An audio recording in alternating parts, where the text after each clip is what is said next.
زمان كانوا بيقولوا إن الشغل أكتر بيساوي نجاح أكتر، بس دلوقتي الدراسات بتقول إن الراحة الكافية بتساوي إنتاج أكتر. عقلك زي أي جهاز محتاج يطفي علشان يعرف يشتغل بكفاءة. النوم بقى العميق هو لحظة الصيانة اليومية لعقلك ولجسمك.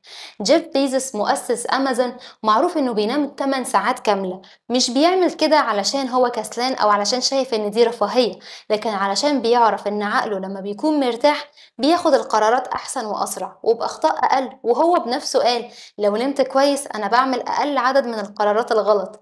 الموضوع مش بيتوقف عنده بس، إنما شركات كبيرة دلوقتي بقت بتخصص غرف للنوم كاملة للموظفين أو للتأمل. النوم العميق مش مجرد راحة، ده ريست، إعادة ضبط لكل حاجة فيك.